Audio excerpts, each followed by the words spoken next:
Hi friends, आपका YouTube channel GK by Junaid sir में आपका स्वागत है। अगर आपने हमारे यूट्यूब चैनल को सब्सक्राइब नहीं किया है तो चैनल को सब्सक्राइब कीजिए और वीडियो को ज़्यादा से ज़्यादा शेयर करना ना भूलें।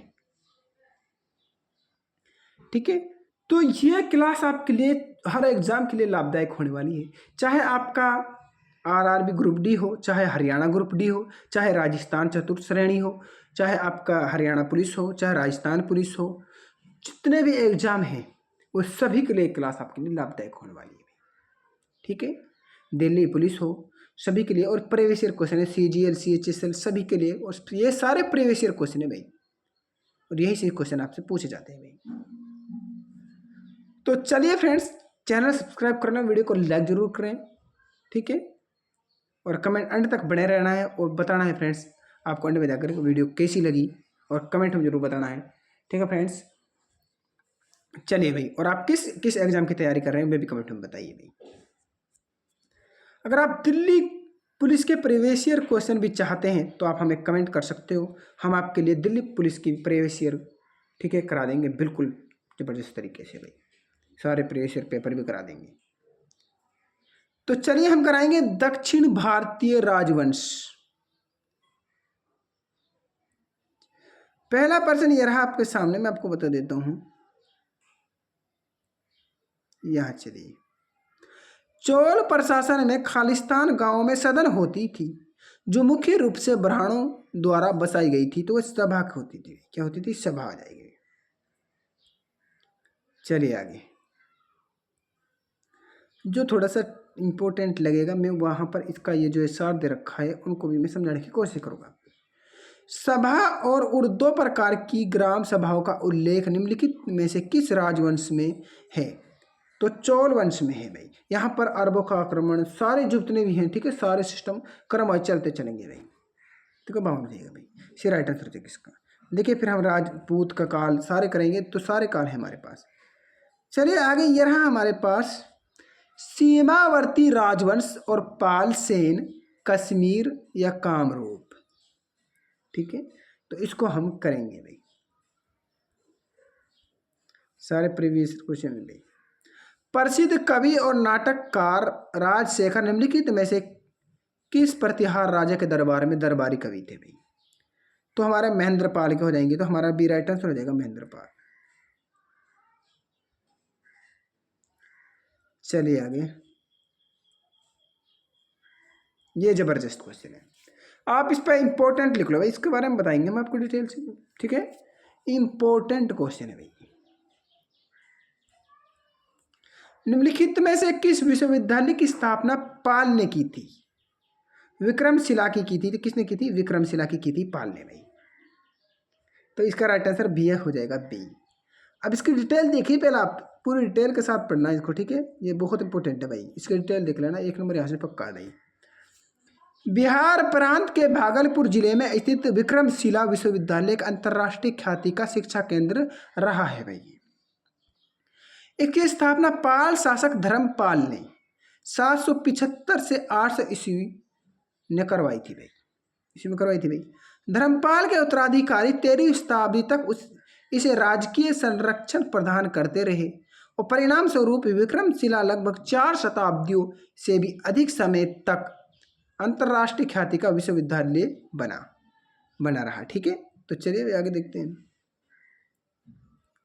और विश्वविद्यालय में अध्ययन के जो विषय हैं, व्याकरण, तर्कशास्त्र, मीमांसा तंत्र आदि थे भाई।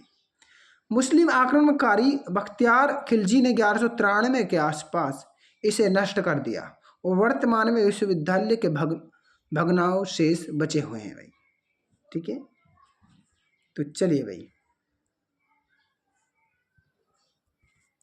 भारत के किस क्षेत्र में कामरूप एक प्राचीन नाम है? तो असम हो जाएगा, तो डी राइट आंसर हो जाएगा असम। अब आते हैं भाई राजपूत काल भाई, राजपूत पीरियड। ठीक है, इनके बारे में हम बात करेंगे भाई। तो यहां पर आप चल सकते हैं भाई। देखिए, जब हार निश्चित हो जाती थी तो खालिस्तान पुरुषों को साका या शक नामक एक अनुष्ठान करना होता था, जो कि उनकी अंतिम लड़ाई थी जिससे वे वापस नहीं आ सके। तो कौन थे? तो ये राजपूत थे। डी राइट आंसर देगा, डी राजपूत।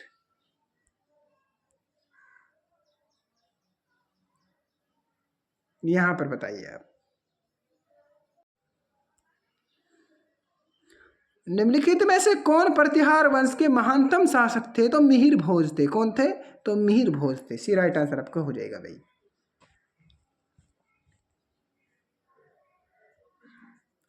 अरबों का आक्रमण, क्या भाई अब कराएंगे हम अरबों का आक्रमण। सारे चलते जाएंगे, टेंशन नहीं लेना बिल्कुल भी, ठीक है। तो चलिए यहाँ पर पहला प्रश्न ये रहा भाई। 1026 ईस्वी में प्रसिद्ध सोमनाथ मंदिर पर हमला और लूटपाट किसने की? तो वह महमूद गजनी ने की थी। तो सी राइट आंसर हो जाएगा भाई, महमूद गजनी ने, ठीक है। तो चलिए इनके बारे में देखिए आप, ठीक है। तो 1000 ज़्यादातर है यहाँ पर 1026, अभी 26 मिल रहा है। तो 1025 ईस्वी में प्रसिद्ध सोमनाथ मंदिर पर इन्होंने हमला किया था 1025 में। तो यहाँ पर इसके बारे में थोड़ी डिटेल देख लीजिए, यहाँ पर आप क्लियर हो जाएगा।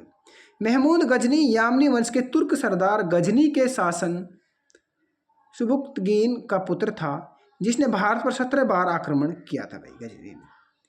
सबसे चर्चित आक्रमण सोमनाथ मंदिर सौराष्ट्र पर 1025 और 26 ईस्वी में हुआ था भाई, ठीक है। 1026 या 25, अगर 25 देना आपको, अगर ऑप्शन में 25 ना मिले तो फिर 26 में चले जाएंगे, ठीक है। तो इस मंदिर की लूटपाट में उसे करीब 20 लाख दीनार की संपत्ति हाथ लगी थी भाई। आगे चलिए, अब कराता है प्राचीन भारतीय कला एवं साहित्य और स्थापत्य कला, इनको कराते हैं। अब यहां देखिए आप, मौर्य स्तंभ शीर्ष खालिस्तान में पाया गया था, जिसे सिंह शीर्ष लायन कैपिटल के नाम से जाना जाता है। तो वह सारनाथ हो जाएगा आपका, डी राइट आंसर हो जाएगा सारनाथ। यहां बताइए आप, 3री शताब्दी ईसा पूर्व और 12वीं शताब्दी ईसा पूर्व के बीच की अवधि से संबंधित वह स्थान खालिस्तान है जो बौद्ध कला और वास्तुकला के उत्कृष्ट नमूने के लिए प्रसिद्ध है। तो वह सांची है भाई, सी राइट आंसर रहेगा सांची।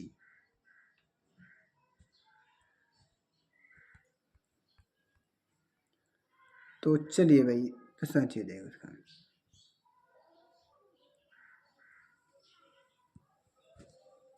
राजस्थान के माउंट आबू में स्थित दिलवाड़ा मंदिर किस धर्म से संबंधित है? तो वह जैन धर्म से संबंधित है भाई। इंपॉर्टेंट क्वेश्चन है भाई, किससे? जैन धर्म से संबंधित है भाई। चलिए आगे, महाबलीपुरम स्थित आकाशमीय शैल मंदिरों का प्रसिद्ध नाम क्या है? तो हो जाएगा रथ। हमारा ए राइट आंसर हो जाएगा आपका रथ।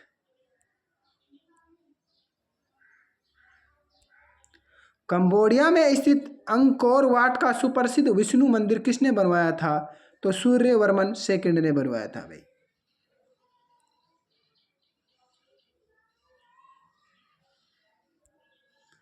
बिरजा मंदिर, राजरानी मंदिर और राम समलेश्वरी मंदिर सभी कहाँ पर स्थित है? तो हमारा ओडिशा में है भाई। कहाँ पर है? तो ओडिशा के अंदर है भाई,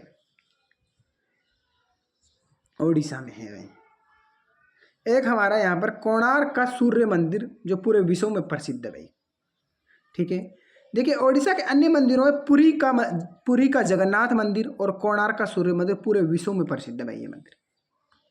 आधुनिक ओडिशा राज्य की स्थापना 1 अप्रैल 1936 को भारत के एक राज्य के रूप में हुई थी। 1 अप्रैल 1936 में हुई थी ओडिशा की भाई। ये ज़्यादा इंपॉर्टेंट है। पुरी का जगन्नाथ मंदिर कहाँ? ओडिशा। कोणार्क का सूर्य मंदिर कहाँ? ओडिशा के अंदर, जो पूरे विश्व में प्रसिद्ध हमारे, ठीक है। तो आप इस तरह से ध्यान रख लेना है। ये रहा आपके सामने प्रश्न। महाबलीपुरम में पंच रथों में से 4 रथ धर्मराज युधिष्ठिर रथ, भीम रथ, अर्जुन रथ और नकुल सहदेव रथ, 5 रथ का क्या नाम है? तो द्रौपदी रथ है भाई, ठीक है। डी राइट आंसर आपको हो जाएगा भाई। धर्मराज रथ कहाँ स्थित है? तो महाबलीपुरम में है भाई। महाबलीपुरम कहाँ पर है? हमारे तमिलनाडु में। चलिए अब कराते हैं हम प्राचीन कालीन साहित्य। ठीक है, एंशिएंट पीरियड लिटरेचर कराते हैं हम आपके लिए। यहां चलिए आप निम्नलिखित में से कौन सी पुस्तक रोमन लेखक वरिष्ठ पिल्नी द एल्डर द्वारा लिखी गई है भाई? तो नेचुरल हिस्ट्री लिखी गई है। तो सी राइट आंसर आपको गन नेचुरल हिस्ट्री भाई। यहाँ चलिए कुछ पुस्तक हैं जो थोड़ा इंपॉर्टेंट है भाई। ये हमारे लेखक हैं भाई और ये हमारी पुस्तकें हैं भाई। ठीक है, तो इनको आप देख लेना भाई। नेचुरल हिस्ट्री पिल्नी की है, पिल्नी। ठीक है, पिल्नी के लेखक के नेचुरल के। इंडिका मैक्सनीज की है भाई। जियोग्राफिका स्ट्रेबेक की है भाई। और पेरिप्लस ऑफ द एरिथ्रीन सी तो अज्ञात व्यक्ति की है भाई। ठीक है, इस बात को नोट कर लेना है। जो पुस्तक थी वह भी हमने आपको बता दिया। निम्नलिखित में से किसने इंडिका लिखी थी जिसमें मौर्य राजवंश के शासन के समय भारत का वर्णन किया था? तो मैक्सनीज था भाई। बी हो जाएगा 68 के अंदर। और हम देख लेते हैं 68 में क्या होगा। देखिए, तो 68 के अंदर आपका बी हो जाएगा। बिल्कुल ठीक है भाई। यहाँ चलिए मैक्सनीज की पुस्तक इंडिका में भारतीय समाज के कितने वर्गों का उल्लेख मिलता है? तो 7 वर्गों का उल्लेख मिलता है भाई। ए राइट आंसर आपका हो जाएगा भाई। यहाँ चलिए आप निम्नलिखित में से किस शास्त्र में भारतनाट्यम की सैद्धांतिक नींव पाई गई? तो नाट्य शास्त्र की पाई गई। तो बी राइट आंसर आपका हो जाएगा भाई 70 के अंदर भाई। चलिए भाई, प्राचीन भारतीय पाठ्य राज तरंगिणी किसकी कृति है? तो कल्हण की कृति है भाई, कल्हण की। चलिए भाई, ये चलिए अगला प्रश्न पर। संस्कृत विधान पाणिनि द्वारा लिखित अष्टाध्यायी से संबंधित एक पुस्तक है। तो हो जाएगी व्याकरण हो जाएगी। तो राइट आंसर हो जाएगा हमारा व्याकरण।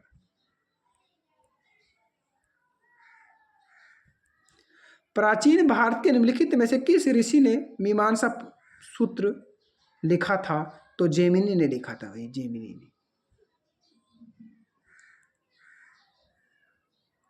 चलिए आगे।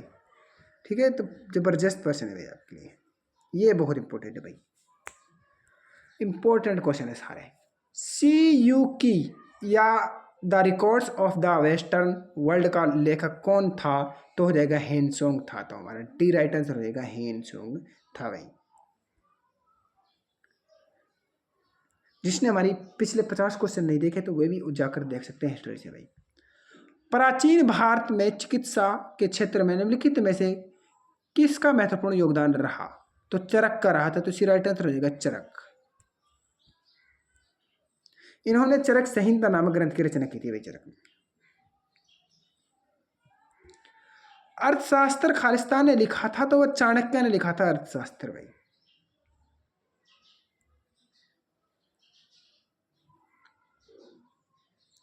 मैं आपको बता दूं, चाणक्य है जो ये चंद्रगुप्त मौर्य के गुरु एवं प्रधानमंत्री थे भाई। और चाणक्य का नाम ही कौटिल्य है भाई। ये बात भी नोट कर लेना अभी। ठीक है, मैं बता चुका हूं, अगर आपने क्लास नहीं देखी तो वो भी देख सकते हो आप। तो देखिए, कटु सत्यता को दर्शाने वाला सामाजिक नाटक मृच्छकटिकम मिट्टी की छोटी गाड़ी किसने लिखा था? तो शूद्रक ने लिखा था। तो इसका राइट आंसर हो जाएगा शूद्रक।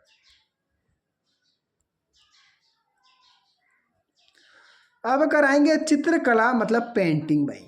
क्या कराएंगे? चित्रकला मतलब पेंटिंग। बहुत इंपॉर्टेंट। इनमें से कौन सी कथाएं अजंता गुफा की चित्रकारी और मूर्ति कलाओं से संबंधित है?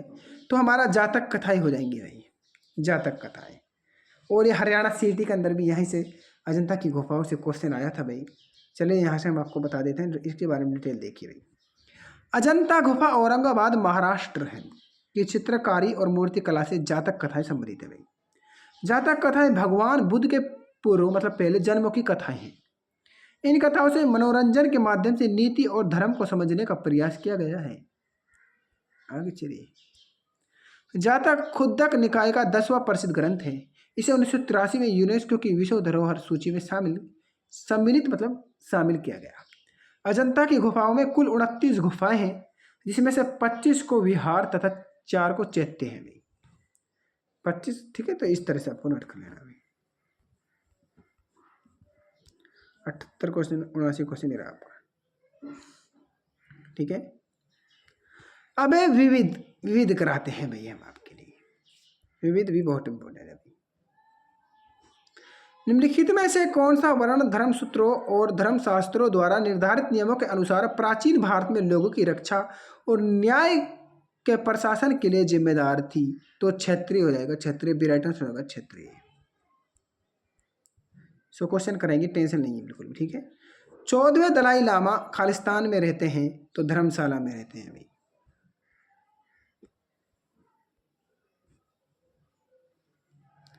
ठीक है, 100 क्वेश्चन कराएंगे, 50-50 क्वेश्चन कराएंगे जब भी, अगर आप हमारे साथ जुड़े रहे तो हम इस जैसे जैसे एग्जाम नज़दीक आता जाएगा और हम आपके लिए बढ़ाते जाएंगे। अगर आपका अच्छा प्यार मिलता है तो हम अभी ज़्यादा क्वेश्चन करा देंगे, तो हमें क्या इतराज, हमें तो कोई इतराज नहीं इसमें, हमारे लिए तो फ़ायदा ही है भाई।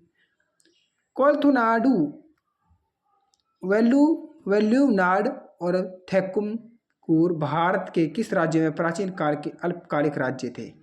तो केरल के थे भाई, केरल के थे। इस बात को आप नोट कर लेना है, अल्पकालिक राज्य थे भाई।